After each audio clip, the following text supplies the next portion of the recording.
Just turn on my volume and should be beginning to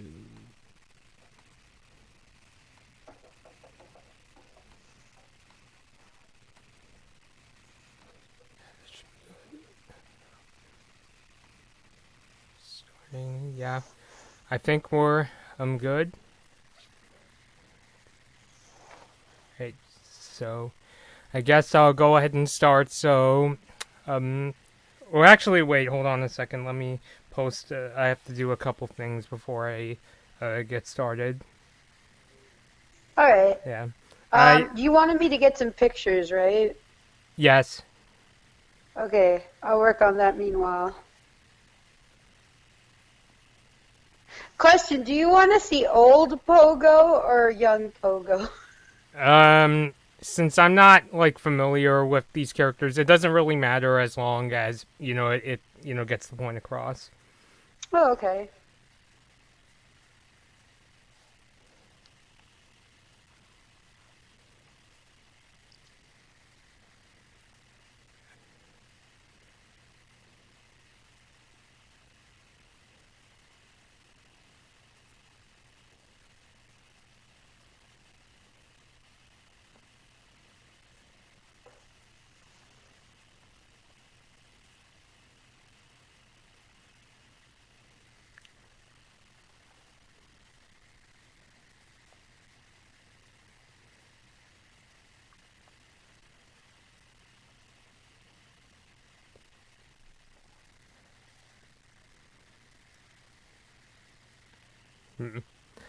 I don't know if it's a really good time for me to bring this up, but I kind of wanted to just make this kind of quick. I've been noticing this really kind of funny tweet that's getting passed around, like Oh. the animation community, and it's basically I guess you could call it this, like one person put up these like set these a bunch of characters that are basically on the animation community's shit list right now.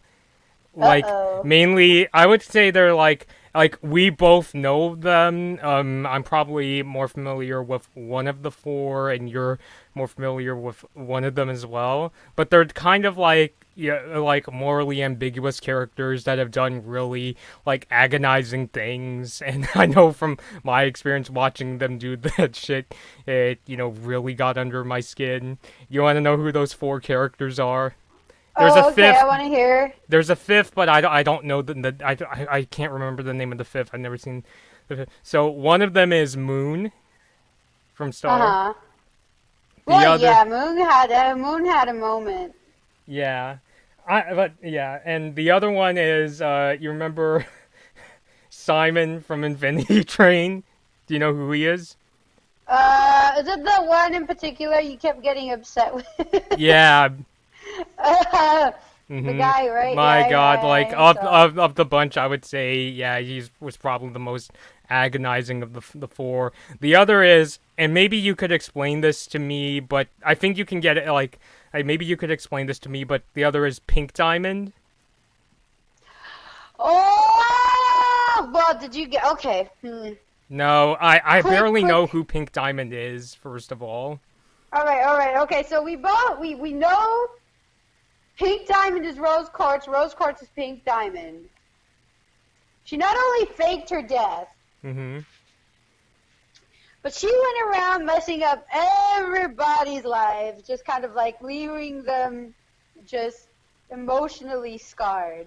Mm-hmm. When she was still a diamond, she basically left this gem that was her companion Uh-huh. on a tiny desert planet Mm-hmm. for I don't know how many years, but not a human does not even live that long. We're Mm-hmm. talking like thousands of years, if I can remember correctly. She didn't leave anything for the people who followed her as Pink Diamond to have any sort of like emotional comfort or release of stress. So Mm-hmm. there's that. And on top of everything, any kind of accident that happened because of her just kind of got thrown on to Steven. Mm-hmm. And now Steven has to deal with, no, I'm not my mom, but I came from her, okay? I know you guys don't understand how babies work, but... So yeah, which also left him completely damaged to the point where he actually himself corrupts. Yeah. And... yeah, so, no, not the best motherly figure. No. Jesus Christ. It's, yeah, what a twist. And, But, and okay, yeah, go ahead. and the fourth one and the latest addition to this, like, I don't know, looking at this picture, I almost want to call it, like, the wanted list of animation or the usual suspects. The latest addition Oh my gosh. is Lilith. I am not surprised. Yeah, especially considering, like, it's weird. It's like, ever since, that last episode of the Owl House, like everybody, it's like everybody went from like hating on Simon from Infinity Train, and now it's like everybody is hating Lilith. Well, yeah, because, I mean, knowing what happened with Lilith, it's just like, really, girl?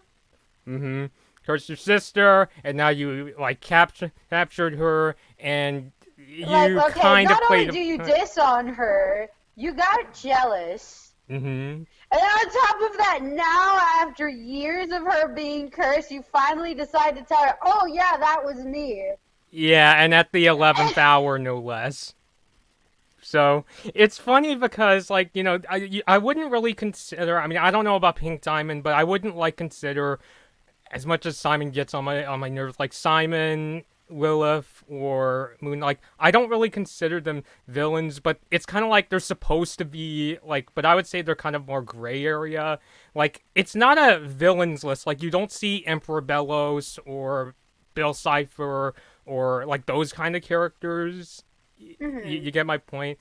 I don't know what it is. It's almost like with these kind of characters, it's like, because they give a glimpse into, like, they can at times be, like on a more supportive side with the lead characters or something like that. When they do something that's really bad, it's just even more frustrating. Because it's like, if it's a villain character, it's like, oh, of course Emperor Bellows would do something like that. He's the Darth Vader of the Owls. Oh, of course Bill Cipher would want to do something that cruel because he's a bad guy. But it's like, but when... and Lilith, Simon, Moon, or Pink Diamond do something really bad. Because it's like, it's here. Okay, I think this has a lot to do with sincerity. Because, don't mind me roaming. I think you guys are used to me roaming every once in a while now. You know, when we have characters, and when we know people in real life in general, that you just see how insincere they are with their appearances. Yeah. It gets on your nerves just a tad bit more than when you know to expect that kind of behavior from someone. And the deeper it is, the worse it is. And now it can either be like, okay, cat's out of the bag. We know how they are for real. As long as they don't pretend like it's not happening anymore, I guess, you know, we could just be like, well, yeah, that's how they are. Yeah. But in all of these cases, it's just like one thing after another, after another, after another. So it's like, really? Yeah. Really? I honestly, I feel like Obi-Wan in that scene in Revenge of the Sith, you know, where he's screaming, you know, you were the chosen one. You were the chosen one. Yeah. Like, what was the other line he said? I also know he says, like, another line, like, was it like you were supposed to, like, fight the Sith or not join it? Or I got the line. I can't remember the line, but it's something along the lines of that. Yeah, something like that. Either that or something like, you were supposed to bring balance to the Force, or I don't know. Yeah. So I just get that, you know. So, but the one, like, the silver, you know, lining in this, it's like, well, at least I'm glad I'm not the only one who, you know, feels like that. It's like, at least with, like, Moon or Lilith, I feel like those two characters, while they do really, like bad things, you know, they either are or have the chance to be redeemable. Simon's just like, like, I think he still has a chance, but his past actions are just incredibly like egregious. I need to see, because I'm hearing what you say of this show. Mm-hmm. I'm here like, I have to see, because this sounds so weird. Yeah, it is. It's like like I've said many times. Book 3 is easily the most mean spirited of the 3 Infinity Train seasons. Mainly because at least with book 1 and book 2 with Tulip and MT, you can understand why they act angry and brash because of what they're going through. Whereas with book 3, it's even more of a mystery, I would say. Oh wow! I think that's it. When you don't know, that makes it so much worse. Like, I don't even understand why you're behaving like this. And like, it doesn't help. Genuinely a bad person. Yeah, and for me, and here's the other thing about Simon and Grace, they were very, like antagonistic in the second season. Like, in fact, Grace actually manages to turn in MT to the Chrome police. Mm-hmm. Yeah, so it's like, and now you're gonna turn them into like they're supposed to be more like a protagonist this time. Well, redemption arc smells like a redemption arc. Yeah, it's probably how well of a redemption arc. I guess that's the question. Yeah, which I think that's why a lot of people still follow book 3. So I got to give credit that there's people out there who are still curious to know. And to be fair, I haven't finished the 3rd season yet. I'm probably gonna finish it after I get done with Owl House and see the Phineas and Ferb movie. It's just busy schedule, and I'm already like really exhausted. Yeah, I mean, I'm just starting class, and I already got like I don't know how much. So I got those viewings too. Is it that feeling of it's just the first day? Yeah, kind of. It's like it's just the first day, and I mean having it at home is a little easier. Yeah. But then it's like also being in charge of like the food and stuff because I'm here with my brother most of the time. Mm-hmm. So it's like, oh shoot, Eric can't make himself lunch. I have to make him a sandwich, but I'm also in class. Yikes. Mm-hmm. Yeah, but anyway, so yeah, I thought it was just an interesting thing. So anyway, let's talk about Powerpuff Girls. So anyway, Powerpuff Girls. Yeah, hey everybody, Blood Moon Bobby here and Gabby. Hello. We're back, and after having a good time discussing the Owl House yesterday and having an interesting discussion about that image with Simon and Moon, Lilith and Pink Diamond. Let's shift attention now to something that I'm feeling rather mixed on. I know this news is also it's kind of also receiving a lot of people aren't really down with this news either, and that's that the CW is developing a live action Powerpuff Girls series. And yes. Mm-hmm. So yes, another basically another attempt of bringing back the Powerpuff Girls. Now, like I did some research, I read a few articles because I wanted to like really know what is this all about, and there's not like a huge chunk of details because it's in the early stage of development right now. But from what I've read, this time the title characters are now disillusioned characters who are in their 20s who resent losing their childhood to crime fighting. Yeah, definitely giving me Umbrella Academy vibes, like hardcore. Mm-hmm. Hardcore. Just because, like, straight off the bat, it's like, oh yeah, we were destined to be superheroes, but our childhood was horrible. Yeah. Great. And then yeah, and maybe you could explain that even more. And so now the big question is, will the 3 reunite now that the world needs them more than ever? So they're not only just disillusioned, they're split too. So yeah, so it sounds like, I don't know, they've gone on, they're living different lives. What did split up, don't live in Townsville? I mean, obviously those kind of details we won't know until the show comes out.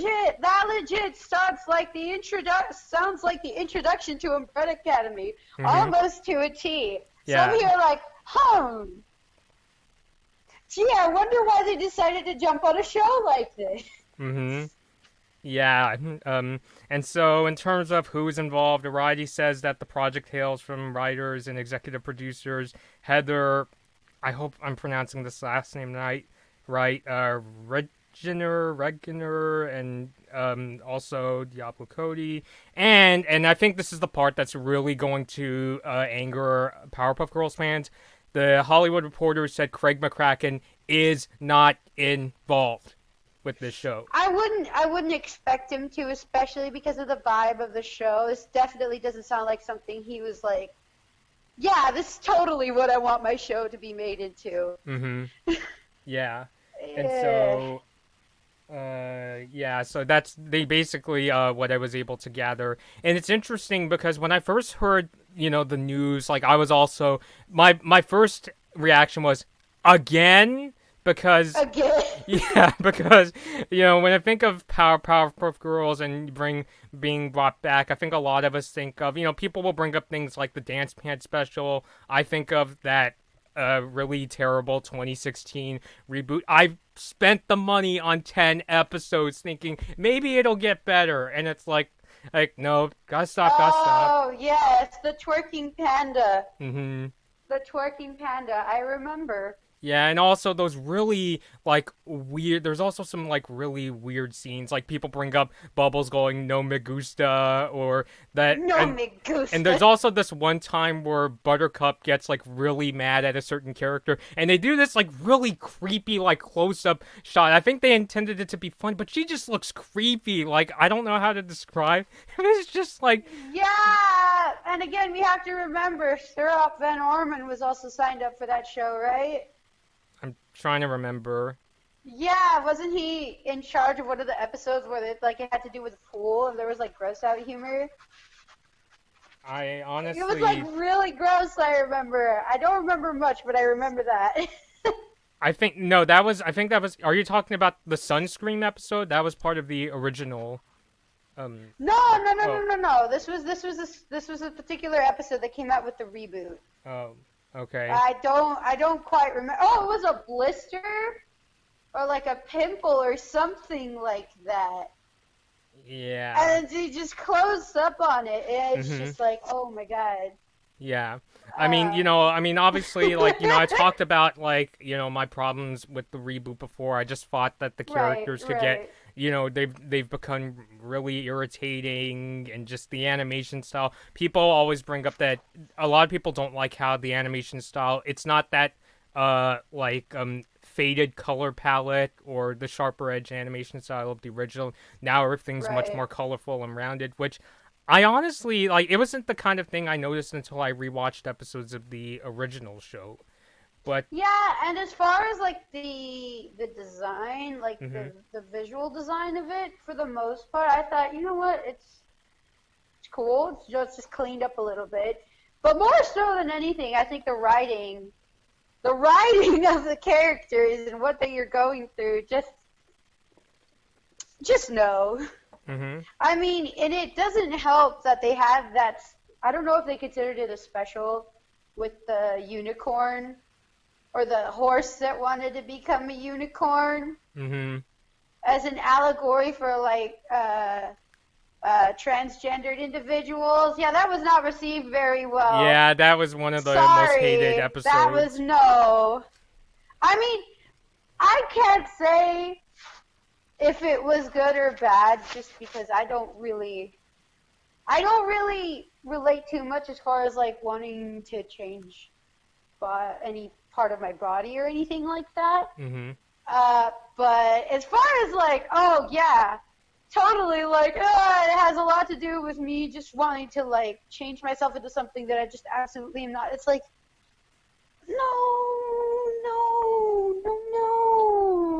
That was just such a bad way to put it. And the infatuation with it, too.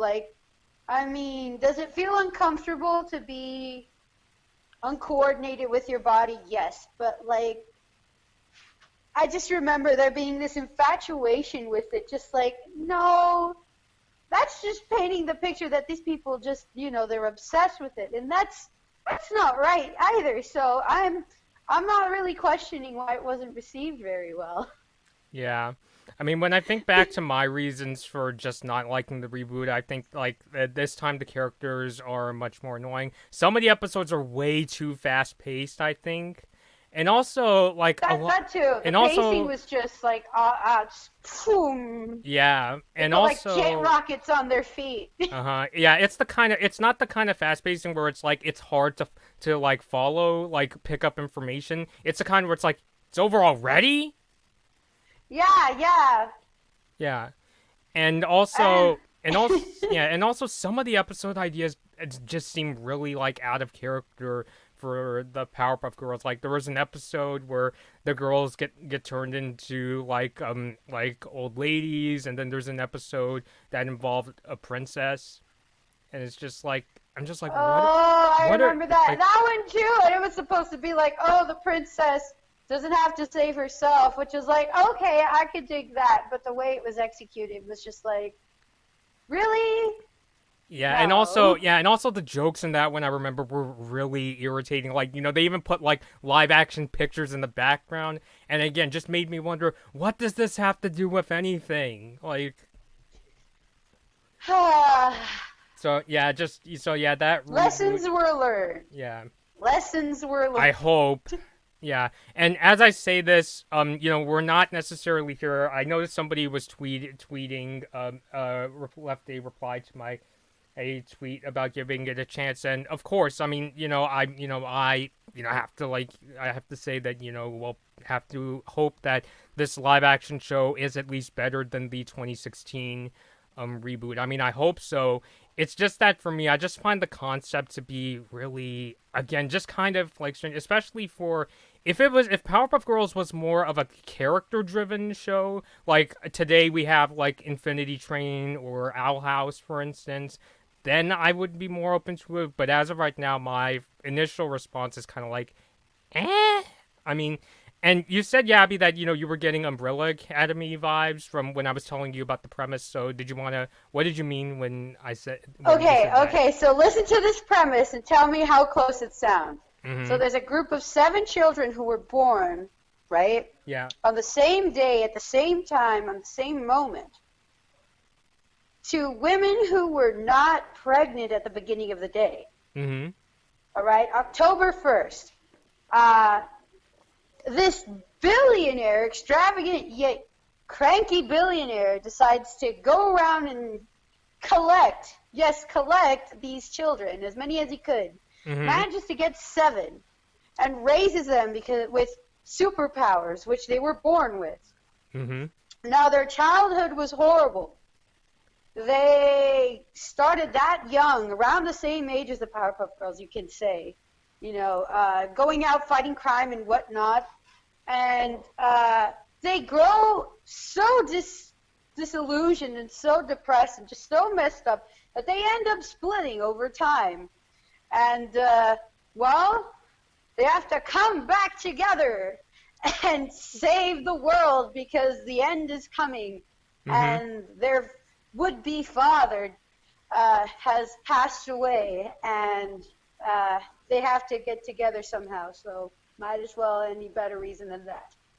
Yeah, that does sound pretty similar to I'm the like, idea oh, behind shoot. this reboot. And not to mention, we have monkeys in both of them. Mm-hmm. Well, at 'Cause least with like Mojo. Well, I think of like Mojo Jojo or in the Powerpuff Girls movie. When he kidnaps all like the monkeys from the zoo and basically like I guess you could say gets them into like suits and makes them go around Townsville and beat the crap out of people. Yeah, and in this one we have basically a sentient. Well, actually, I don't think he's a monkey. I think he's a chimp. Mm-hmm. Pogo, and he is. And the TV show, he is the one in charge of handling, like, being the butler of the house. Mm-hmm. Though in the comics, he's more kind of like a teammate for particularly number 5. Yeah. And one of the main characters in there. But yeah, so it's like they're basically sentient. Primates and they're both chimps, aren't they? Is Mojo? Yeah, I think. Does he have a tail? I'm trying to remember. I don't think he has a tail.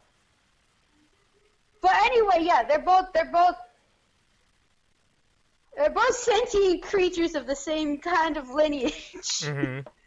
That, that have their issues one way or another and have ties with the characters. Yeah. Pogo's basically here, like, hiding secrets for Reginald Hargreaves, which is the parent figure in question who collected them and raised them as superheroes. And, well, Mojo Jojo has the whole thing where he was basically created by Professor Plutonium, but he goes just kind of like rogue and just messes everything up. Yeah, although the story goes is that Mojo started off as a pet named Jojo, and at first Professor Utonium, really really loved him, and Jojo loved him back. But when the Powerpuff Girls were created, Jojo kind of got pushed to the side. In fact, I remember in the episode the reason why Mojo's brain mutates out of his head is because he also got hit with the chemical X. When it blew up. Yeah. Which, honestly, that's actually one of the few episodes. I know the Powerpuff Girls at times had its, darker episodes. I think of that episode. I also think of the episode. There's an episode, I think, where Him takes over. That might have been one of the first Powerpuff Girls episodes I've seen. And I know people will also bring up the Bunny episode. Bunny episode. Where with the fourth Powerpuff Girl. I'm sorry, Eric. Can you keep that down, please? I am doing another video.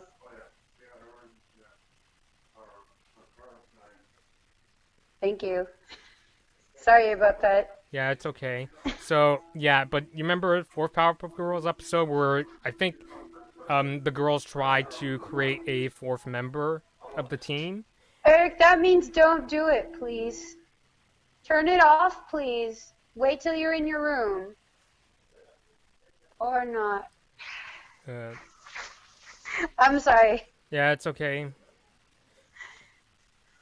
Okay, anyway, where were we? We were talking about Bunny. Right, yes. Yeah. Yeah, which I still, I think a lot of fans would consider one of the sadder Powerpuff Girls episodes. It was because she dies at the end. Oh, yeah, and then they did something with that in the reboot too, right? Well, with a different character, Bliss, who, I'll be honest, Bliss was actually one of the few characters in the reboot I actually liked. At first I was like, who is this character? But when I saw the episode, the first episode that she was in was really strange, but I thought, in terms of personality, she was one of the better characters in the reboot. Yeah, and I think I remember they switched up the vibe as far as, how they go about their relationship in the reboot, but I think it gets worked out decently for the most part. Yeah. So, just in terms, getting Umbrella Academy vibes. So do you think... Big time. Yeah. So, do you think that, this, from hearing the premise, do you think that this, new CW series might get, dark and gritty? Because that's what everybody's talking about. When I first heard people talking about it and they were saying, oh, it's the dark and gritty reboot, and I went to go look up, the premise. The premise is definitely, I would say, was more, downbeat than I was expecting. When they were saying things now the girls are in their 20s and they are have become disillusioned with their childhood. Right, yeah, and again, that's I don't know if I could go so far as to call it a trend, but it's definitely something that's getting a lot of attention right now. Mm-hmm. It's not like we haven't had stuff like this in the past, particularly with stuff like Kick-Ass and Watchmen. Mm-hmm. But definitely we're seeing it happening a little more so than anything with Umbrella Academy, which just hit off so well. Mm-hmm. And recently Doom Patrol as well. Both based off of comic book series. One Umbrella Academy, based off of Gerard Way's comic series. Although he teamed up with, I don't remember who he teamed up with. I'll have to double check that. But yeah, he basically co-wrote it, and he also participated in issues of Doom Patrol. So I think kind of like the similarities there. But yeah, it's just this idea of this like group of people who are just like so messed up that you think, no, they can't possibly be moral enough to upkeep some sort of heroic kind of standard. But despite their problematic personalities and the animosity that has been just current between them, they still managed to band together and save the day. Now, what really makes these kinds of setups work, I feel, is particularly the banter. Just because they can have a lot of fun with like the bickering that they have. Yeah. So as far as a good witty kind of script always helps in this kind of case. There is still also a sense of wackiness to both of them, which I think helps a lot. It's kind of like that trippy sort of like messed up, angry, cranky, but at the same time like seeing all this weird stuff. More so in Doom Patrol than in Umbrella Academy, particularly with characters like there's a representation of Baphomet, and if you know what Baphomet is, don't worry, we're not going there. It's more so represented in this weird, strange horse that has something on the top that almost looks like a unicorn horn, but it's actually like the mouthpiece of a bong. Oh, I see. So, yeah. So the point being, like, they come up with these, like, strange concepts that were already from the comic books, but they just translate them so particularly well into these live-action situations, particularly with CGI, which nothing wrong with CGI implemented into a show like that. It works really well.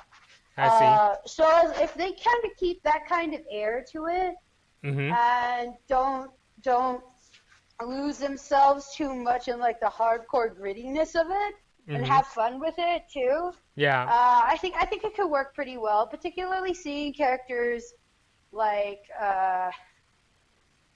him.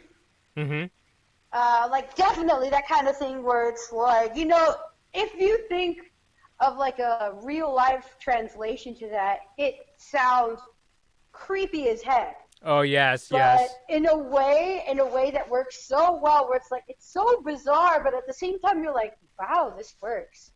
Not to mention that a character like him is supposed to be extremely intimidating, and what better way to make a character intimidating? Yeah.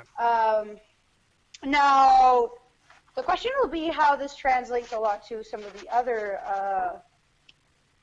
villains in particular. Yeah, like I think of Fuzzy Lumpkins or Mojo. Like those are the two that can come to mind where I'm most curious. I mean, I could definitely see them both. I mean, I already talked about Pogo, and I think if they can pull off Pogo, I think they can pull off Jojo even better. Yeah. Just because they can have a lot more fun with the design of him than they could with something like Pogo. Just because Pogo was very simple, there wasn't a lot to Pogo, so. They can have a little more fun with Mojo Jojo with the color schemes and the outfits. Fuzzy Lumpkins, I would personally think of him being turned into like an actor in some sort of suit. Dang. Okay, and follow me with this. Because I think of something along the lines, and not necessarily because it reminds me of these, but this is the closest example that I've seen implemented. It's something like these two characters from Umbrella Academy. I know I'm talking so much about this, but just the similarities, guys. It's just yeah, I understand. Hazel and Cha-Cha. Hazel and Cha-Cha are these two kind of like hitmen, and they go around wearing like rubber masks in the shape of cartoon characters, one being like this pink cartoon dog, and the other being, I don't know if it was a chipmunk or a bear. It's hard to tell. Yeah. But yeah, kind of having that sort of like wacky, sort of colorful thing, but in a way that can easily be turned really creepy with like the grittiness and all that. Yeah. Like seeing Fuzzy Lumpkins as this guy in some sort of like fuzzy suit coming out in overalls, and all of a sudden he has like a club in his hand, and he's just like, like, oh Yeah. shit. Mm-hmm. Almost kind of giving you like Silent Hill vibes type of thing. Like, oh snap. Yeah, I see. Yeah, it's interesting. Like, I like how you're taking this as maybe it could be a mix of the gritty with like really like kind of wacky characters. And it's interesting because I think the way I and a lot of people took the news is so it's gonna be like the Watchmen or Joker of the Powerpuff Girls, but Yeah. I like where if it goes in this like kind of Umbrella Academy or Doom Patrol direction, it's still kind of like a little odd to me because again, even like the premise is like this is like I wouldn't think of like associating Blossom, Bubbles, and Buttercup with this kind of premise, but if it at least goes in this direction where it kind of like finds that balance between gritty and wacky, then I could see that working. I mean, as like a person like how I'm very familiar with Tim Burton. Right. Would you say it's kind of like if it's kind of like imagine a Tim Burton world, but with a bit of like a serious or like grit, like with just a touch of like that kind of gritty realism? Okay. I kind of picture it like this. Kind of like Tim Burton takes it, right? And then he says, "Hey, Quentin, I'll let you splatter a tiny, maybe a good smidgen of blood here and there. Mm-hmm. Have fun." Oh, okay, that's interesting. Well, never. Yeah. That just picturing sounds like a good idea. Tim Burton and Quentin Tarantino. It's just that for me, like, I know, like, Tarantino's associated with, like, really gritty worlds, but I also associate him with, like, just characters, like, full of charisma and really witty dialogue exchanges. Exactly, which Pulp is Fiction, also Once like, if Upon you a Time in picture Hollywood. that, it fits so well here. The only problem I see with this is Mm-hmm. the typical, this show, that show did it first, and they're only jumping on the bandwagon kind of thing. Yeah. And I mean, to an extent, it does seem to be that. We can't full on make assumptions, but it definitely seems like it's going that way. And with the success that CW has had with shows like Supernatural, I Mm-hmm. mean, can't really blame them. Supernatural is also a really good example of like how they can manage that sort of like gritty world and still manage to kind of like add a bit of wit and comedy to it. Mm-hmm. Though they're going to be in a position with the Powerpuff Girls where they might need to up that kind of comedy a little bit more than they're used to, which would Yeah. probably be the main kind of like obstacle there, Mm-hmm. particularly with writing. I think they might be able to pull it off. Will it be like super amazing and like groundbreaking? I don't know, but definitely fun. Yeah. Hopefully. Yeah, I hope so too. Especially because, like, I know, like the Powerpuff Girls, it is, an action show, but it also had its, like, much of Craig McCracken's work. It was also a very comedic show, and this is something I didn't pick up on until I got older. It also contains a lot of, like, pop cultural references and, like, even at times a bit of satire. Like, I remember as a kid, there was like the episode, like the Meet the Beatles episode. Watching that growing up, like, I get the Beatles references now. It's like, like, especially now as a person who likes to listen to Beatles songs, it's like, now I get it. Now I can get most of the references. I need to go back to that because I've only relatively recently started really looking into the Beatles. I mean, I always loved the Beatles. Mm-hmm. I knew a lot of their music, but I didn't really notice them doing any kind of stuff like that in Powerpuff Girls. So I'm curious. Yeah, it's now. called Meet the Beatles. But I think that was another one of my concerns because, like, my initial concern was, so you're gonna take Powerpuff Girls, which is a comedic action show with pop culture references, and you're gonna turn it and into this, like, you know, like darker or show where you're gonna dive a bit more into the individual girls' characters. I was Oh, wondering, oh, would oh! what? You want pop culture references. Umbrella Academy is also full of that, particularly in the soundtrack. Oh boy, I mean, tell us more. straight up, one of the first things you see is one particular character, Vanya, performing, I think, Music of the Night, and then Phantom of the Opera, full on on violin. Mm-hmm. And you know, you have stuff like the Kinks. I'm trying to think. Yeah, they play Picture Book. They play, and in the second season they play like newer stuff like Billie Eilish and just all kinds of artists just be thrown in there with covers. Istanbul, Not Constantinople by They Might Be Giants. Oh my Mm-hmm. God!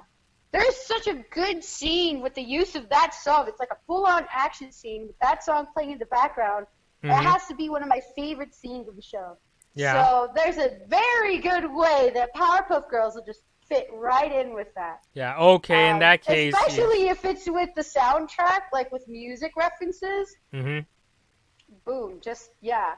And and the second season they also do historic references as well. Like and that's just because that's how the story was written out in the comic book, I think. Where they revolve this whole thing was kind of like a backstory, or like a B story going on about the assassination of John F. Kennedy. Jeez. So yeah, like you want that, we got that too. You know, you want Yeah. to be Okay. relevant. Yeah, I like how as we go along, I feel like I'm understanding more and more. You know, maybe this is where they're coming from, and it's not just oh, let's make Powerpuff Girls dark and gritty. So now it's like, okay, now this is like at least in a way where I could at least kind of imagine Yeah. where it's going. So it's like And when put that way, it's like okay, maybe this is where it can go. Yeah. yeah, and I think more than anything, we have Guardians of the Galaxy to thank for that. Hmm. Especially, I heard that Star-Lord was mainly like the kind of character where they could really venture into that sort of kind of like aspect of the movie where the soundtrack was just full of, you know, like, what's the word I'm looking like relevant music that's just timeless, you know. Hmm. And so many shows have picked up on that. So many movies have picked up on that, or at least tried to pick on that, even though it didn't go too well. Suicide Squad. Yeah, I'll be honest though, like, and this is coming from a person who I haven't seen Suicide Squad myself, but for whatever reason, I was getting kind of Suicide Squad sort of vibes when I also first heard of this announcement. And that's the other thing. See, we could have a total Umbrella Academy kind of take on it, Mm-hmm. or it can go full on Suicide Squad and just become a complete dumpster fire. Oh boy, So I hope not. yeah, that's why I'm still like, I don't know. I hope they don't do that. I Yeah. hope they learned. Mm-hmm. And I mean, with Time Warner, you know, having these kinds of labels that are particularly working with DC and all the mistakes they've had to learn from with DC, Mm-hmm. particularly with Suicide Squad, I think more than anything, and subsequently with stuff like, what was it? Batman versus Superman? Was that what it was called? The Dawn of Justice movie. Dawn of Justice. I don't know if it was Dawn of Justice. Because I personally But wouldn't yeah, know. basically where Superman and Batman just face off. Yeah, I think that's the one. Okay, well, yeah, I heard that just not very well done either. So I'm like, I hope you're learning. And I think one of the great things I've seen is that especially with something like Suicide Squad, I saw that they really picked up after that and said, okay, we know what we did wrong. We're going to do better with it. Mainly seeing the Birds of Prey and the fantabulous emancipation of one Harley Quinn. Mm-hmm. I actually got to check that out a little while ago. I haven't finished it, so Mm-hmm. this my opinion may change. Bear with me. Mm-hmm. But as far as I was seeing, like there was a lot better and a lot better handled than Suicide Squad. So definitely an improvement and kind of like a thing going. You know what? All right, we can do what we intended to do beforehand. We just needed a second try. Yeah. And maybe, yeah, I hope that that's right, because, I'm a person who wants to give second chances too. I think what also got me and a lot of people concerned about this live action show is it seems like, and I don't want to, believe that this is necessarily automatically the case, but it seems like whenever the Powerpuff Girls, goes without Craig McCracken, it seems like the show gets put into these really, strange situations. Like I think back to the reboot, didn't have Craig McCracken, and even the last two seasons of the Powerpuff Girls, Craig moved on to Foster's and the Powerpuff Girls movie, and I watched a few episodes from the last two seasons, like the Sunscreen episode, there's one episode where the whole town's crying. Have you ever seen that one? The whole town starts crying. Yeah. It sounds vaguely familiar. Mm-hmm. I think another one from one of those two seasons was there's an episode where Mojo turns the girls into giants, but his reasoning for it is just really strange. Like, basically, he just does it so that the girls go around accidentally, smashing buildings, and that in turn makes the people townspeople angry and things like that. So it was just a really strange episode. Yeah, I could see where they would come up with that. Yeah. I mean, I think I've seen it done before. Mm-hmm. Like, it's a common. Yeah, and there's also another episode. I've heard before, but. Yeah, and I think there's also another episode where something happened to Bubbles' her octopus Octi, and she gets extremely mean spirited and puts won't let anybody leave the house, and there's guests over as well, and they're all supposed to be dressed up, and it's and won't let them leave until yeah, she figures I out think what's I going remember on. that where it's I think it at first it seems because she and Buttercup were having a fight or something, and then somebody messes with her. Yeah, I remember that. Yeah. Lesson learned. Don't mess with Bubbles and her Octi. It's just gonna have a bad day. Yeah. So I don't want to immediately believe that if the original creator's not there, then that automatically means it's crap. I don't like to believe that, because we've seen lots of cartoons that have lasted over the years, and even after their creators have retired or passed away, they could still turn out pretty good stuff. So yeah, hopefully. And I mean, hit and miss, right? Not everything's gonna be a winner, so we can always have faith. Yeah. I mean, I'm still cautious. Don't get me wrong. I know I'm talking very positively here, but no. I'm glad. You're balancing me because I'm the one who's concerned. You at least you seem to have a pretty good idea of what Warner is doing with these kind of shows. And I'm concerned because, as far as that shows, and I'm part of the target audience, and being part of the target audience, I'm oh no, I'm scared. Well, yeah, because, I don't know if I'd say it's almost like they're trying to make something tailor-made for you, but it's just, at the same time, you've seen... And I say this just because it's I've been jumping onto this bandwagon, unintentionally. So now I'm here oh no, is this going to be the end of the bandwagon? I don't want to be on here if it falls over. Yeah. Yeah. If anything happens, I'm just, I'm going to have my Umbrella Academy to go back to. So yeah. I'm and glad. And Plus, also I haven't finished Doom Patrol, so I'm so excited for. Yeah, and also the Powerpuff Girls episodes are all on HBO Max, and I didn't want to come into this. Yeah, they have both the original and the reboot, but I didn't want to go into this discussion saying, you ruined my childhood, CW. Like, I don't like using the "you ruined my childhood," and reasoning. this is something I hear a lot, and I agree with. It's like if something as simple as a different show or like a different interpretation of a show of your childhood is enough to completely ruin your childhood, then I'm sorry, you must have had an amazing childhood. Jeez. For that to be the only thing to really ruin. Yeah, I mean, like, to me, the only way Powerpuff Girls could be ruined is if Warner finds some way to destroy every single, like, VHS DVD copy of the original series. Which, I mean, obviously they can't do that, so it's just, so that's why I don't like using, and also because, I want to try to be, more reasonable in these kind of things. I don't like... I'm trying to think of that one time. I thought it went pretty well where they took the Powerpuff Girls and they made them, like, basically anime. Do you remember that? I know there was an anime based on Powerpuff Girls, but I've never seen it.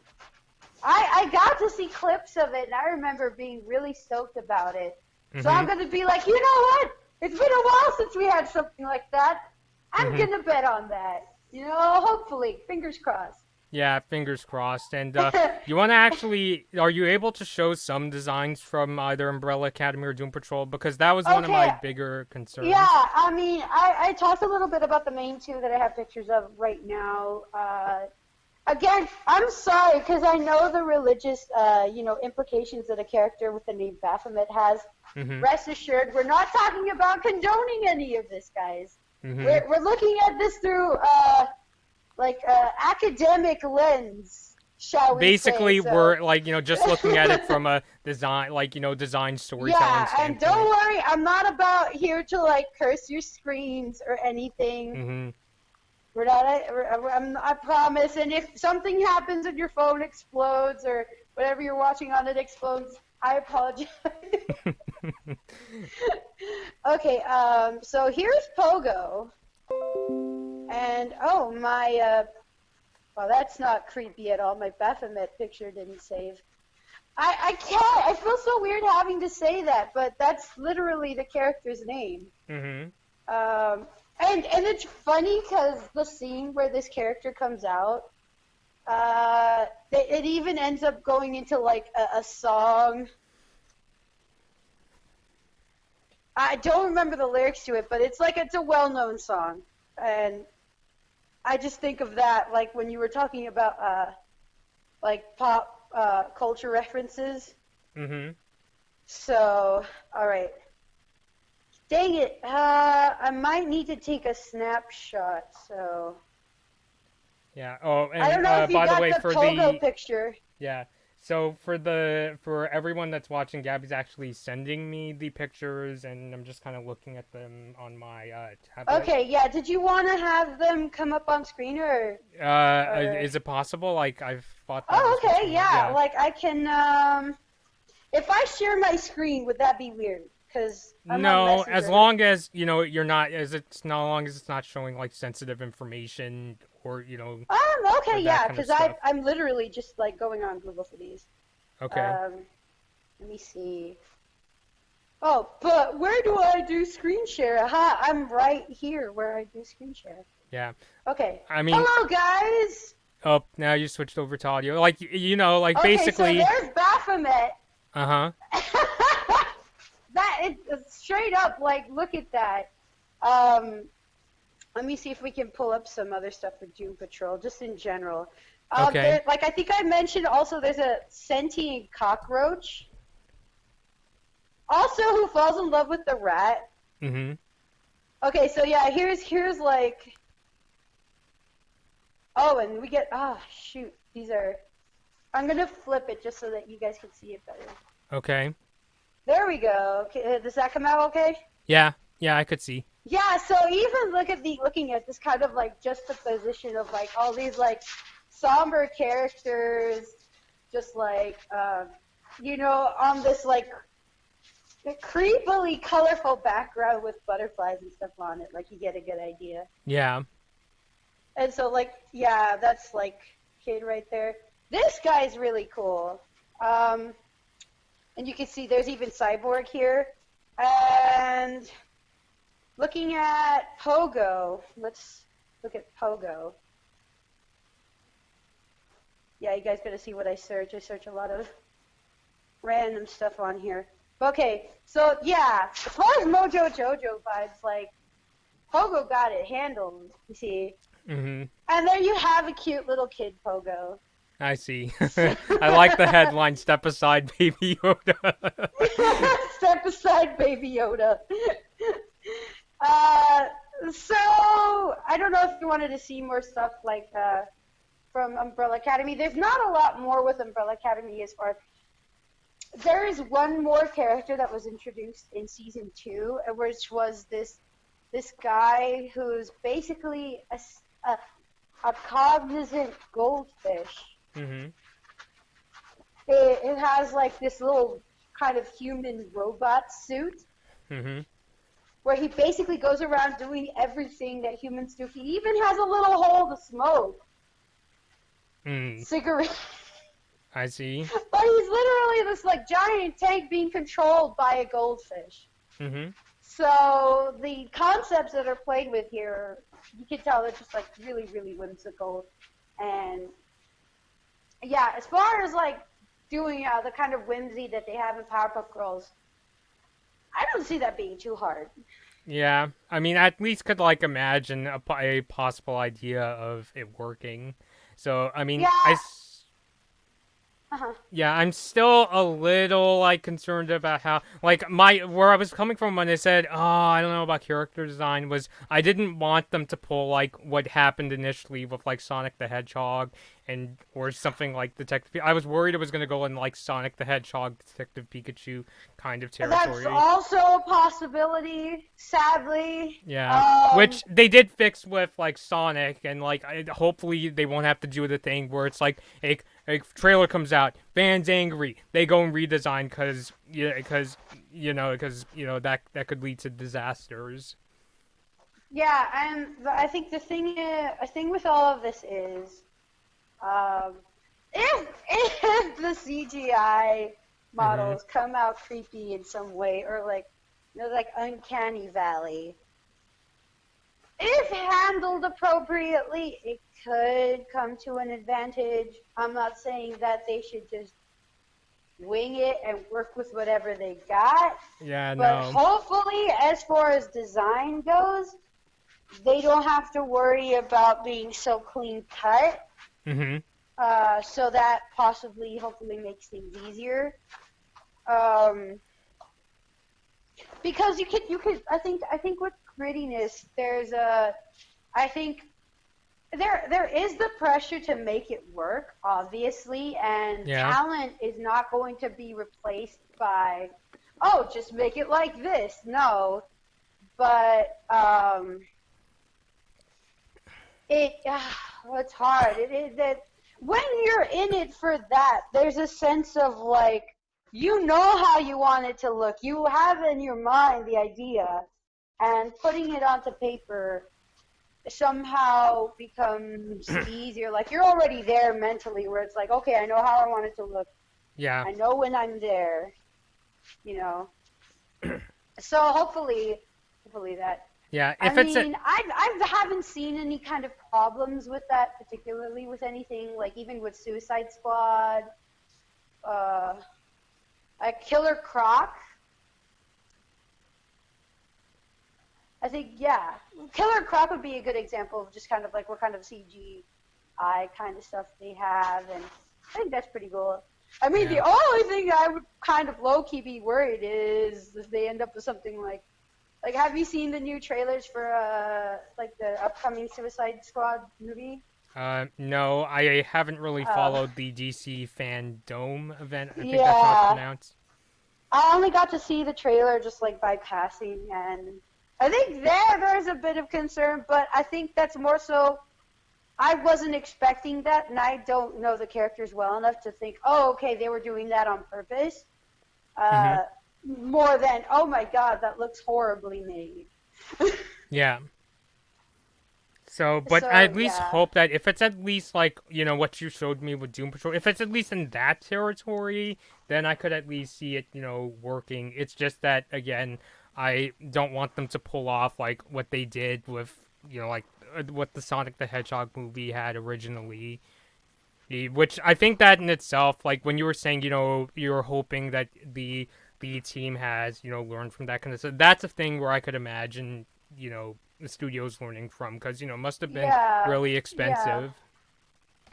That and I mean, this whole thing seems in the hands of people who, as far as like general kind of like the air of the company in itself, Hmm. uh, who have experience with this, you know. So Yeah, I mean, I hope, hopefully they know what they're doing. yeah, I hope it is like in that, a Doom Patrol Umbrella Academy sort of way where it's like it kind of finds that way to balance the gritty, but also, still has like, that sort of fun side to it. Yeah, yeah, and I think we could also look at things like Watchmen and Kick-Ass for a little bit Hmm. more of like inspiration as well. Like, yeah, they were a lot more gritty and serious than, the shows or like the examples we have right now. But I mean, there's a start for Yeah. everything, and we could definitely sense the air of what these shows have grown to encompass stemming from examples like this, particularly like delving into the lore of the comic books that they're based off of. And I mean, I think the only difference we have here is that instead of having a basis in comic books, we have a concept that has its basis on animation.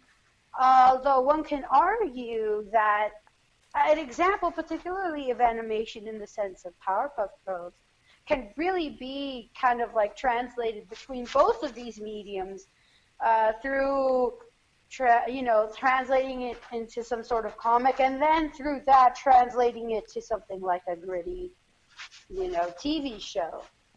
Hmm. So, can it work? Absolutely. Will it work? I hope so. Yeah, I mean, not here. We're not really here to like, oh, it's a bad show or good show, because obviously we can't say that until the We show can't comes tell, out. and Yeah. and you know how I get when people start throwing that. Hmm. Like, oh no, don't do it. It's horrible already. It's like, wait, Hmm. chill, chill, Yeah, like pal. I could You don't understand. even know what it looks like yet. Yeah, because I may be like kind of skeptical myself, but obviously I can't. It's like what I was saying in my Avatar: The Last Airbender video. I can't declare it as anything bad or to say, and who If knows, anything, maybe this will be the one variation of Powerpuff Girls where Craig McCracken may not be here, but maybe it'll be something that's oh decent. Because right, like I'd yeah, like I just find it like incredible. Like we live in a like world, especially now with the internet age. We live in a world of like people coming up with like fan theories and writing their own stories based on their favorite shows, and we're still coming yeah, across a lot of like reboots that are either not very good, like the Powerpuff Girls reboot, or people are even are still concerned that oh no, the creators, like in Avatar, oh no, the creators left, and now there's concern about will this new live action Avatar show be good. So I don't like. right, yeah. And speaking of like fan theories, that yeah, I remember I mentioned to you kind of like a concept I had, and I brought this up mainly because there had already been this fan theory where looking at Professor Plutonium and looking at Samurai Jack, they look particularly almost identical. Hmm. So for a good while, fans have been going around circulating the idea that oh, hi guys, my parents are home. Okay. Did you want to go and um, say hello? oh, I'm good. Okay. Wait, hi guys.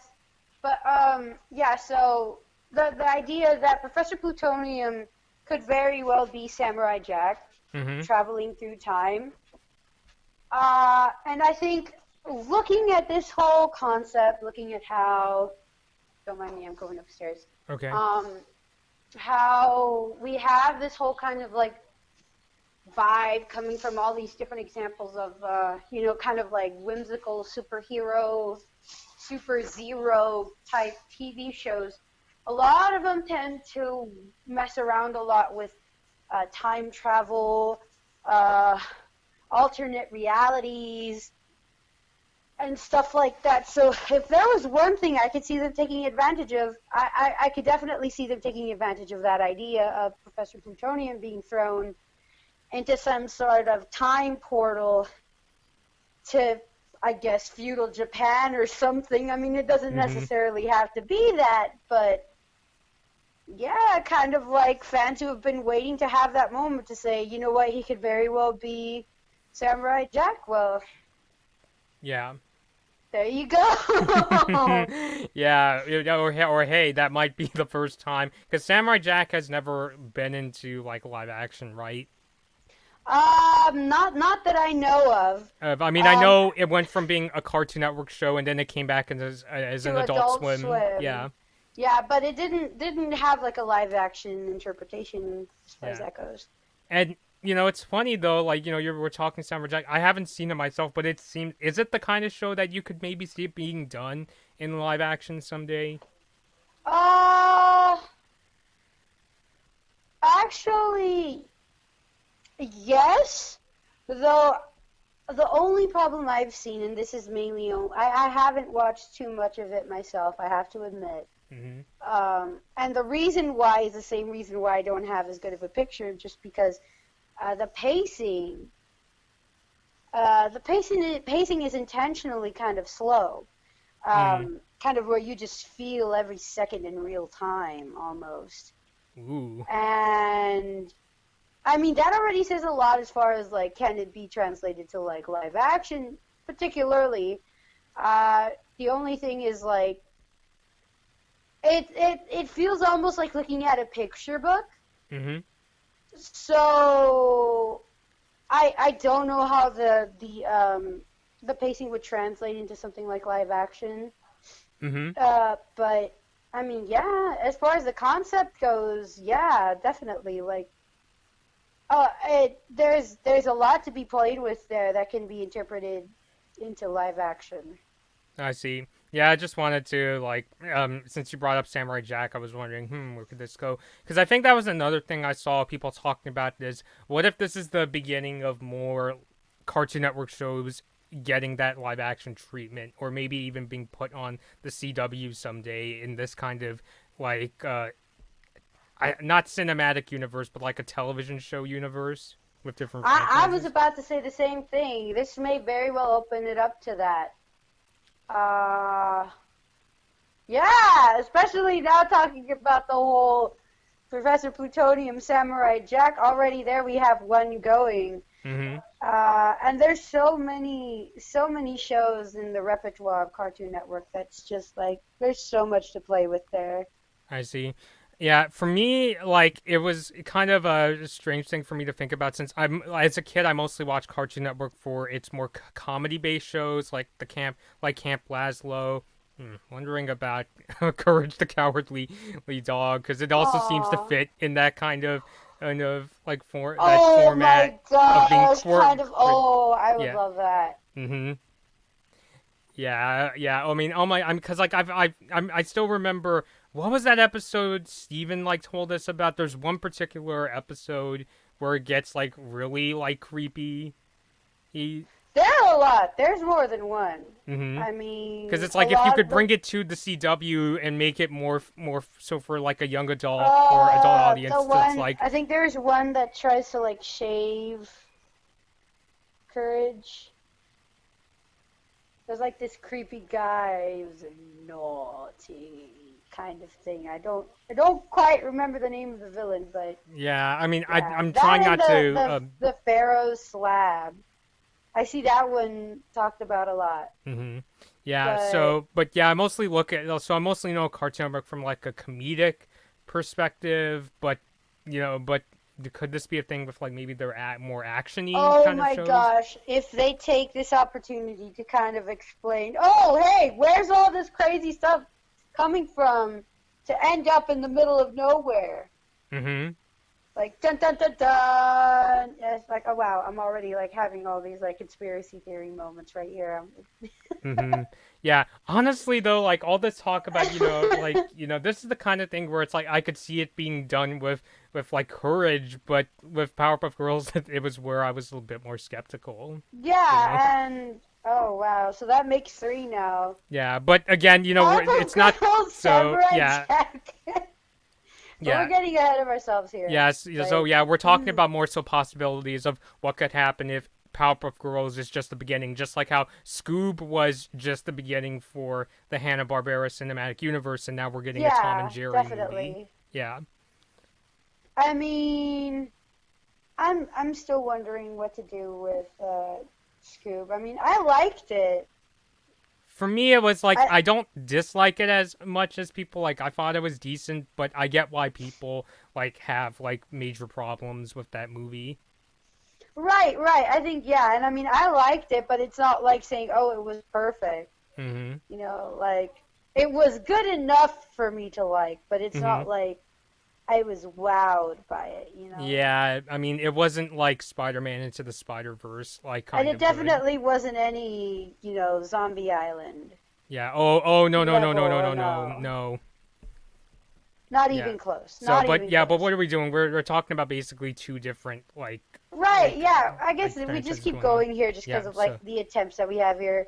Yeah. At least we're not looking at something like Universal. I feel really bad for Universal and their attempts to make like a Universal Monster cinematic universe. Yeah, which basically just uh, got completely derailed after Tom Cruise's Mummy movie. Yep.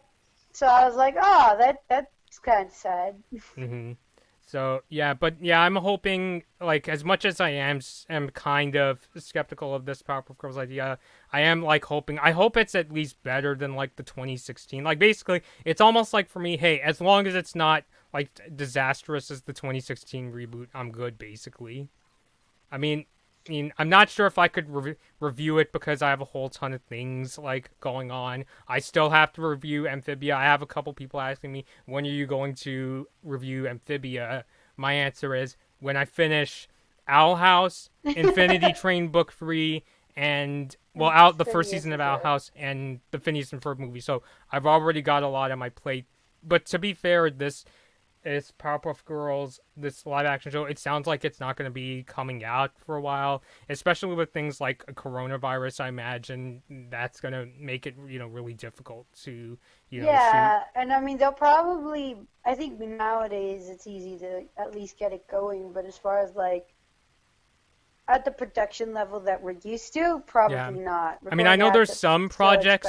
I know there are some projects that are like are going back to work, but I'm just saying, like, in terms of why this project may take years. I mean, it took like a couple years for us to hear about more like significant developments of the Avatar live action show, and that's still not even out yet. It still doesn't even sound like they're shooting episodes, especially now that the creators have left. Right. So who knows? I mean, we may still be talking about this like 2 years from now, wondering, where is this thing gonna go? I wouldn't be surprised either. Mm-hmm. Just a matter of seeing what goes on. Yeah. So we'll just have to see. So I'm personally just thinking that if it's at least in like that sort of Doom Patrol Umbrella Academy sort of like, tone and style, then, maybe I could see it working. And for people watching, if you have your own thoughts, because I'm very curious to hear both from people who are, like, supportive of this idea and those that are more so skeptical. So, do you have any thoughts? Right, yeah I'm very intrigued to see what everyone thinks. Yeah. And also when we get finished with the stream, people could also leave their thoughts in the comments below. Yeah. So I don't know. Is there much else? Is that a Pollo Loco cup? Yeah, because that's what my mom got for lunch. Delicious. I love Pollo Loco. Yeah, same here. So I don't know what else is there to really talk about. We talked about like concerns with the character designs and the stories, and how you were saying, maybe this could be, maybe they're going down the route of Doom Patrol or Umbrella Academy. What's And funny is now, now what's I'm sorry. Now I'm in the mood to like watch both those shows. yeah, no, I understand. It's funny is that I remember. I mean, I don't know if you watched this show. I know that uh the cosplayer we've met, Heather watches the show. Somebody was like, so they're basically pulling a Riverdale with Powerpuff Girls, which I mean, kind of. I mean, Riverdale is another example, but I just. Riverdale kind of rubbed me the wrong way just because of how much they focus on the adult content. I see. Which We're not talking I wouldn't want to violence. see this live action Powerpuff Girls. It's like, it's funny though. I remember just seeing. kind of like, don't get me wrong, I like romance, but there's a difference between romance and hanky-panky, you know what I mean? Yeah, I know. What's funny is that I remember somebody like posted this picture on Twitter. Like, I think this pretty was like making people like make a kind of making fun of this live action show, and the picture said, "Oh, this will probably happen." And there's like a caption, and the caption says, "Fuck you, Professor Utopia," which I know. Like, I don't think they could do that on like CW, the CW, being on broadcast one TV. of my first thoughts is like they have to have a somebody swearing like a sailor, and my brain automatically went to Buttercup. Yeah. Oh yeah. Somebody like Buttercup. Yeah. Yeah, but yes, again, the foul mouth. yeah, but since this is CW, if this was on HBO Max, I could see them going like that direction. But since this is CW, or Netflix. Netflix gets to manage around there. Yeah, but since this is CW being broadcast TV network, no. I mean, they can bleep it. Yeah. They can bleep it. I mean, although regardless, it'd still be really weird for me because we grew up thinking of Blossom, Bubbles, and Buttercup, being these like child-friendly characters. You have to see Doom Patrol because one of the main ideas was just like giving Buttercup the personality of this one character in Doom Patrol, named Hammerhead, and oh my god, this like punky, kind of cranky young lady, just like swearing up a storm, kind of like cute attitude. Like, oh yeah. But... like, I mean, like, I'm just like, if it's like if a day ever comes where even Buttercup says like says something like, God damn it, it's just like my childhood. I mean, I've been wondering like how she keeps such a good mouth. Like, if I were her, I'd be swearing up a storm. Like, I don't know. Yeah. So we're gonna have some more fun with characters like that. Yeah. I'm excited. So yeah. At least to see something like that.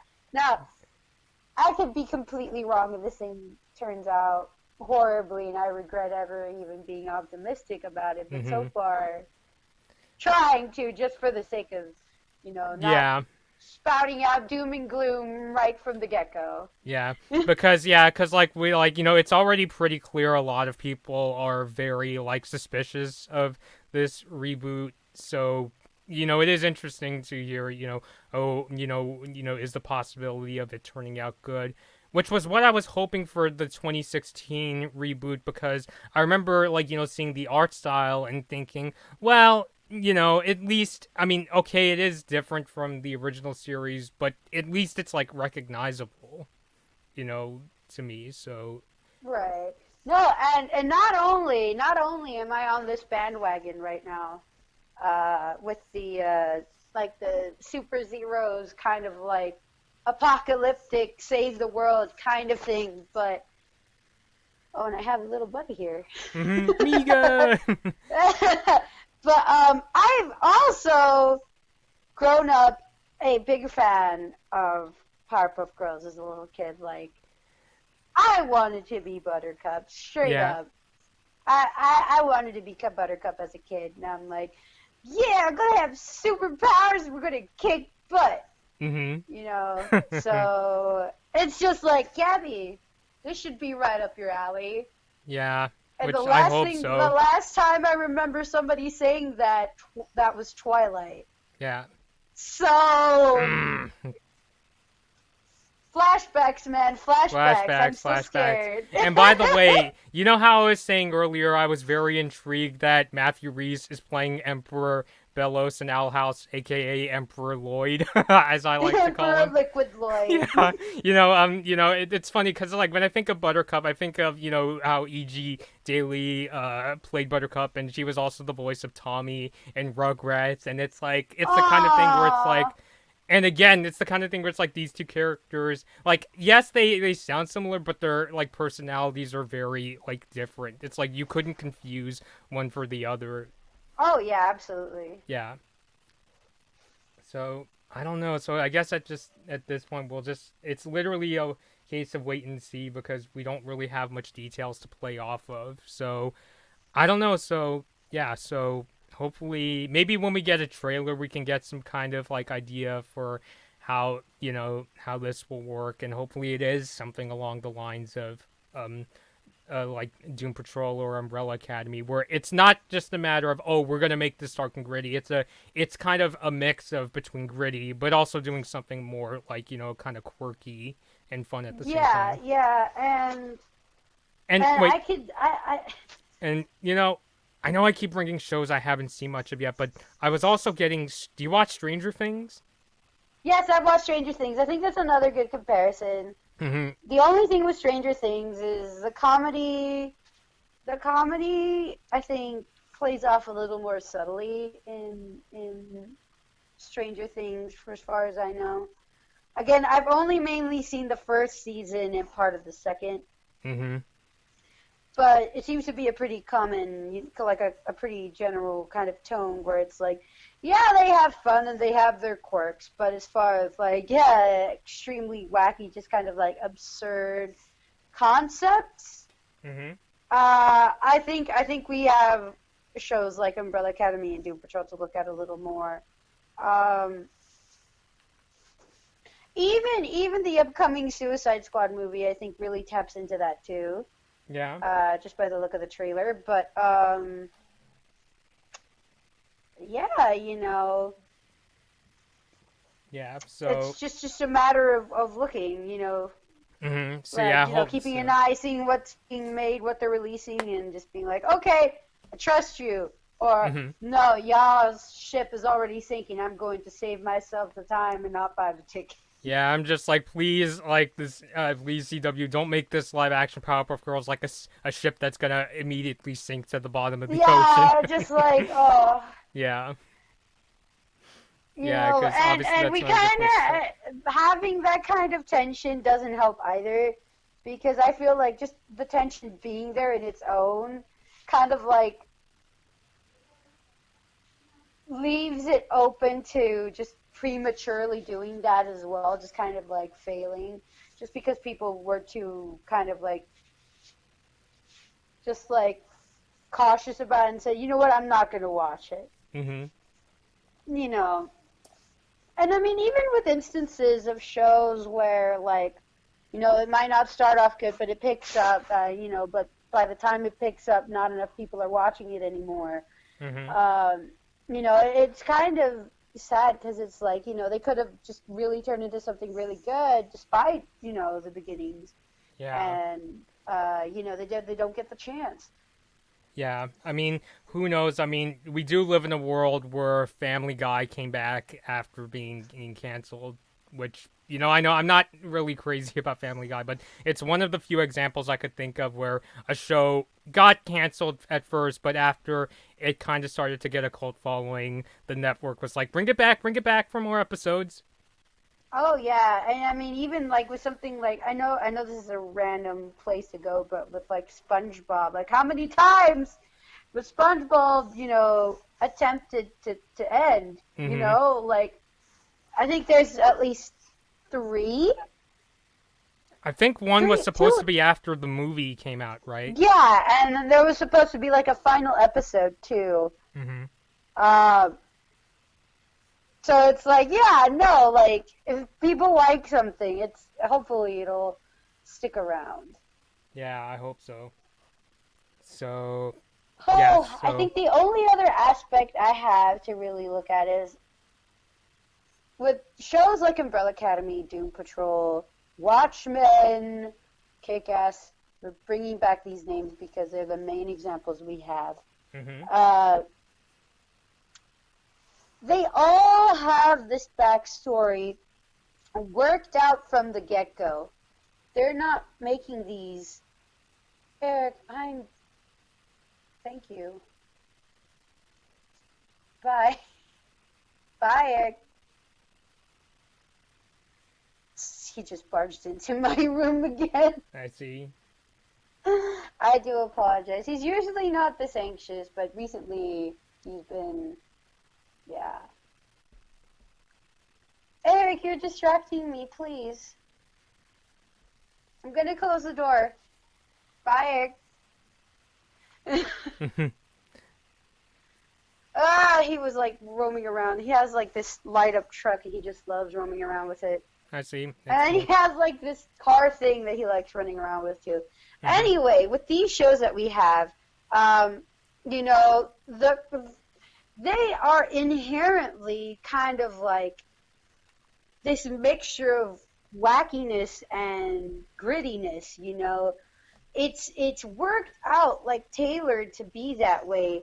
So with the Powerpuff Girls, though they have ventured into that kind of vibe in the past a little bit, the fact that there are a lot of things that weren't necessarily made to work out that way is going to be another obstacle to look at as far as like, okay, so they're separated, they're disillusioned, they've broken up, they have to get back together. Mm-hmm. What broke them up? Yeah. Because with Doom Patrol, everyone's coming from their own place and they have an accident and they end up in the same place because the same guy helps them all out.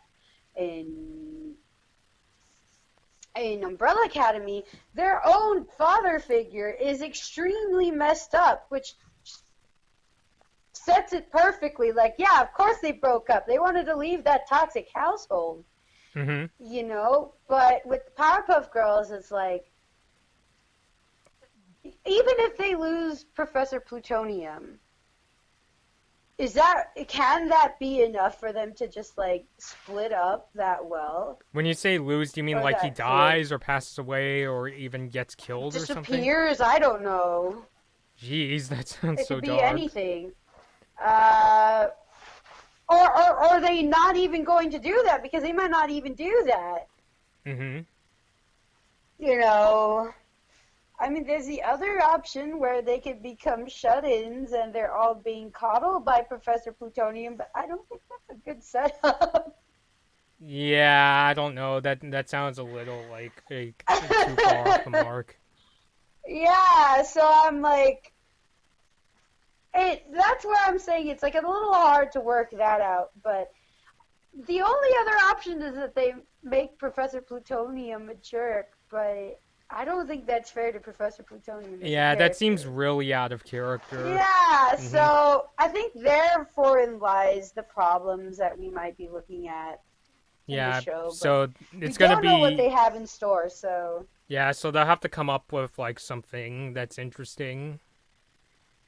Yeah, so that'll be the make it or break it kind of, you know, moment. Mm-hmm. Yeah, so I don't know. So at this point, I do feel like going into this, I feel a bit more optimistic, I would say, because like I was kind of thinking, is this just gonna be dark and gritty, and is there gonna be a scene where like somebody is like, "Fuck you, Professor Plutonium"? I mean, I could totally see that happening, where you know, because like, who knows? The other idea that comes into mind is that Professor Plutonium just becomes so salty over time. Mm-hmm. He just can't handle them. So they all go off and do their own thing. And they come back and one of them's like... Yeah. Yeah, but again, it's CW. I know they could bleep it, but I don't know if... Yeah! If they're going to have to bleep it, I'm just like, why would they even, like, try? But as far as it being, like, an Umbrella Academy Doom Patrol show, I could at least see myself being open to this idea.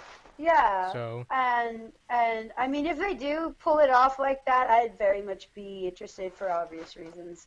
Yeah. So yeah. So. But still cautious. Still cautious. Yeah. Just hopefully it's not like the 2016 reboot. Not like in terms of tone, because it sounds like it's going to go in a more morbid direction. Right, but more so as in like flopping. Yeah, or just like doing making a lot mark. of really bad decisions. So let's see how it goes. So if there are anybody that's watching after the stream is finished, you could let us know your thoughts on this, or your expectations for this upcoming show. And so yeah, and you could leave all those comments down below, any thoughts or where you think this could go, or any expectations or concerns. So yeah, so thanks Gaby for coming on and bringing on this. Thank you for really, having me. And I feel like I need to apologize for the bird I just threw out there, but yeah, no, it's okay. Because I don't do much like censoring on my show, but you're making clear, what that was about, because we were making jokes about that post I saw. Okay, yeah. I mean, I'm gosh, now, I mean, I am now enjoying this concept in my head, but yeah. I mean, talking about it helps. That's what, because like the same thing happened with me with Infinity Train Book 3. When I did the review, I was really paranoid I was going to freak out because of how frustrated. But when I started talking about the theory, I was like, maybe this could be like really interesting. Maybe the show goes there, and it's not a matter of if it doesn't, then I'm never watching the show again. It's just more a matter of thinking of possibilities. Yeah, just kind of like keeping yourself open to the possibilities. I mean, both sides. Like it could either be really bad or really good, but like being like just keeping an eye on that too. You're like, okay, I can feel where you're coming from. I stick around a little more. I was like, oh, I see where you're going, and I don't like it at all. I'm just going to jump the ship right now. Yeah. So, I'm so tempted to make a car joke again. Oh gosh. So it's just go for it, it's just like a question of, is this show gonna be like a really nice Peugeot hatchback where it's really well made and pretty, or is it gonna be like a Fiat hatchback on its last legs and the engine's about to fall out? Oh, yeah, you go and you're trying to open the door. Hey, where's the door handle? Flip door handle. Or why won't this thing start? So, yeah, hopefully it is something that's good. But anyway, so yeah, thanks, Gaby, for coming on. Thank you for having me. Yeah, so hopefully the next video I think I'm making is maybe a review of the Phineas and Ferb movie, which comes out this Friday. Super pumped. Yeah, and hopefully this weekend. I am not ready for this. I am not ready for this at all. The Owl House season finale. This. Get pumped. We can do it. We'll survive. We can cry our eyes out and then, just get the tissues. Yeah. Just have the tissue box. Yeah, I mean, I'm just, I've been listening, I told you about this on Facebook, I've been listening to every time I get this, really excited, epic feeling about, shows, I just, for whatever reason, start listening to unrelated epic music. I've been listening to the Jurassic Park theme song, dun dun dun dun. Which I know is a weird choice because it's this isn't a sense of wonder. I mean, there's sense of adventure, but this is this could be potentially really intense. Luke's going in and facing the big bad guy. It's like if it's like imagining Luke Skywalker trying to defeat Darth Vader in A New Hope. It's what I'm saying. It's that level of danger. Yeah. Although you could kind of relate it to Jurassic Park too, with the whole very scary, dangerous dinosaurs being left out to roam the whole park. Would it be Albie in this case? Oh my gosh, it just does like the T-Rex, Yeah. Although in this case, Ida is meant to be more one of the good characters. I mean, just. Yeah. Yeah, I'm still picturing Moose riding her. Yeah. I don't know if I should feel bad about that, but Mm-hmm.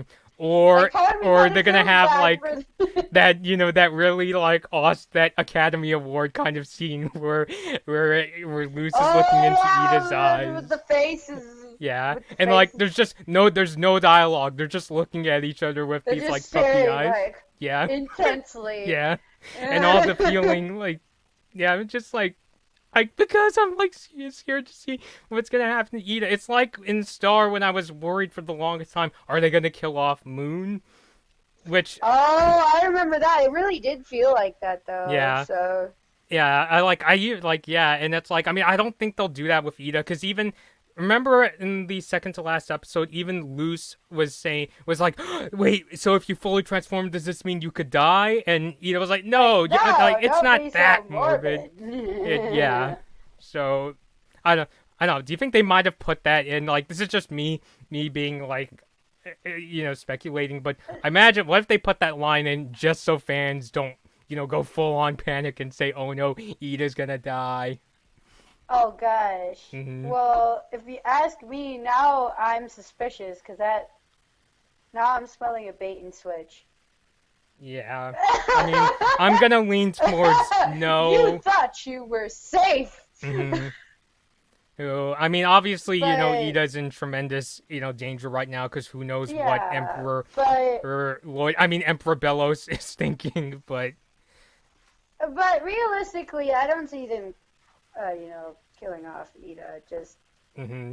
I mean, it would be too soon. It would still be too soon. Yeah, way too soon. Although you did say in the last video that, how I was saying, well, Disney's no stranger to killing off characters, but you pointed out Oh that's more so yeah. with like the animal characters like Bambi's mom or Mufasa. Yeah, which is like the real, like, I think those are the main two examples we can look at. Hmm. And it's like, yeah, no, they're really not going for that right now. Yeah, I don't think You so. know? Yeah, I think this. I'm really going to approach this like episode more so from oh boy, I'm about to get into like the supercar of my dreams, rather than, oh my god, I'm watching something like a natural disaster on CNN, because it's like I think I'm Oh, realizing more and more, like, I feel like I'm not the only person that gets like overly like excited with these kind of things, because I right. feel like, Yeah, when I go on no. Twitter and I see people freaking out, even like going as far as to like, making posts saying, I hate Simon, or I hate Lilith, or I hate, like Moon and that kind of stuff. Yeah, And it's just like, yeah. like, it's almost like geez, you talk about them as if they're like, your best friend betrayed you or something. As far as that, I try to take it in the same way that I try to take horror movies, and just that's like, it's part of the fun. That's Yeah, what we're and here that's all for, it is. right? It's We're like, here for the drama. yeah. We're here for the suspense. Mm-hmm. So let's Yeah, enjoy so yeah, I'm really it. taking it as, it's part of the fun. Like, because again, and I almost want to get that feeling back, because I used to enjoy like that kind of tension with Avatar. Like, I remember, or like, people, I don't think a lot of people bring this up, but I love the Siege of the North episodes, the season 1 finale. I mean, okay, it's kind of open ended compared to book 2 and book 3, but that was still crazy, especially when Admiral Zhao tries to kill the moon spirit, and at first the water Oh tribe turns yeah. red, and then it goes completely black and white, and Yue has to sacrifice herself. That's really good drama, and it's just like, I wish I Oh had that yeah. kind of enthusiasm. Now it's like if like something bad happens in like Star or Owl House or Infinity Train, and it's almost like, like, so it's, I think for me Well, it's just, I think here, with Avatar, we kind of have that sense of like, this there's this romantic air about it that is just kind of like, hmm. it's hard to feel completely upset about it, because it's like, oh, but she's like doing a greater good, and that's so noble kind of thing. Hmm. Still Whereas kind of like with, bittersweet though, because Sokka yeah, basically definitely lost bittersweet, his but love. there's like an air of like romance to it, if you Yeah. know what I mean. Like, I Well, still, like, like, I remember watching that finale as a kid, and I was just like, oh wow, it's so meant for kids, and it's going in this dramatic direction. It makes me like feel like a grown up, like that sort yeah, of thing. I yeah, love when shows can do that. which, you know, I think the Owl Yeah. House is like, it's starting to go into that like territory. Yeah, and then the other thing is, it's like they don't even have that kind of like romantic, serious air. It's just like, oh, holy mac, it's happening, guys. Yeah. So that kind of like Mhm. doesn't help too. So I don't blame you. Yeah. It's just kind of like boosh right there thrown at you. Mhm. So heck, but I mean, it hitting, at least it's not literally a brick, right? Yeah. At least, you know, Like it's not like you're literally it getting like a brick to the face, so. yeah. And then, you know, I just kind of have to stop myself. It's like, you know, you're living in your life, you're a good person. At least you don't have to live this kind of like situation, you know. And that's kind of why we're following these stories, because this is the kind of stuff that we don't experience in our daily lives. Yeah. So I mean, if we're going to run away from it, it's like what's the point?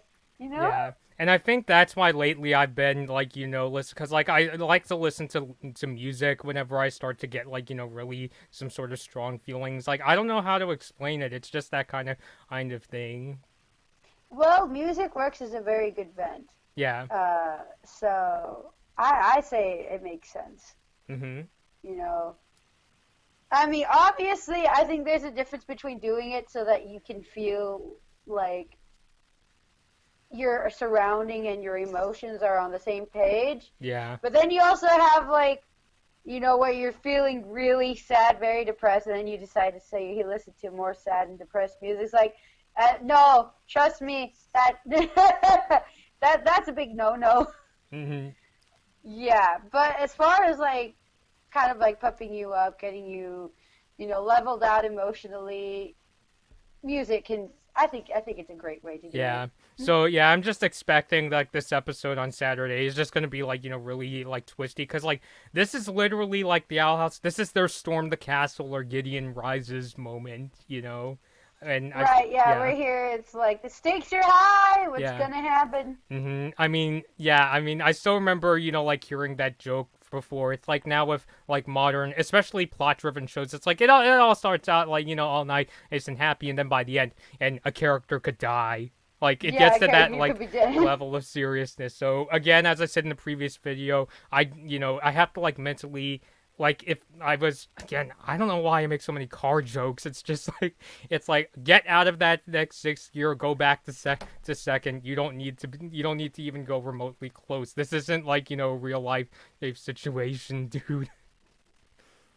Well, I think it's a very good kind of like Yeah. comparison because it makes a lot of sense. It's like, Mhm.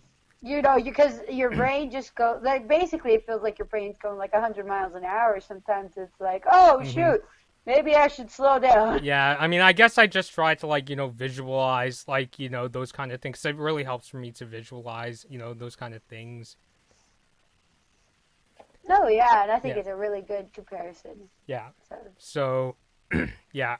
So, yeah, hopefully this weekend. So it's like, enjoy Phineas and Ferb, because when the Owl House comes, shit's gonna get pretty rough. Oh, yeah, it's going to get real, all right. Very Hmm. real. Yeah. Yeah, so, I don't know. So here comes Saturday, like, you know, Saturday comes, who knows? I mentioned to you, I joked and said, Ed, come Sunday, we'll probably need blood pressure medication. And see, now, Saturday Night by Elton John is now playing in my head. Hmm. Yeah, but again, it's like, you know, just approach this like going on a roller coaster or listening to like your favorite rock song or crazy 80s car Yeah. commercial. Don't come into this episode thinking, you know, this is my real life, cuz again, if I had that kind of stress like I had carried with Infinity Trainer Star, I probably wouldn't be reviewing cartoons, because then it's almost like then I can't enjoy something that's like my hobby, you know, cuz I'm taking it Oh, too yeah. seriously. Yeah. Yeah. And I think there are worse things that could happen. Like, it's not like it's something that, you know, doesn't necessarily have to, like, completely stop you from enjoying whatever it is you're enjoying. Yeah. And it probably just kind of, maybe need to recalibrate and be like, okay, hold on, where am I coming into this from? Hmm. Again, like I said, you know, go back to second gear. Your don't get Right. close to That's, sixth or yeah. seventh. Yeah.